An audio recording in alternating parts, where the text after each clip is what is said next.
அவருங்க மண்ணு குதிரை போகுது. மண்ணு குதிரை வந்து கல்கி ஏறும் மண்ணு குதிரையை இந்த டிராக்டரில் எடுத்துகிட்டு போயிட்டுருக்காங்க.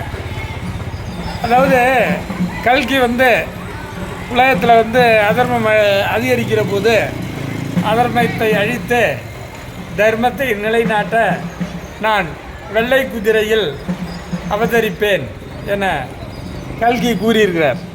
அத்தகைய கல்கியை வரவழைப்பதற்காக ஆவினங்குடி திட்டக்குடி வட்டம் கடலூர் மாவட்டத்தில் ஒரு வெள்ளை குதிரையை அழிச்சிட்டு போகிறாங்க. அப்படியாவது கல்கி வந்து அந்த குதிரை வந்து உட்காருவாரா அப்படின்னு.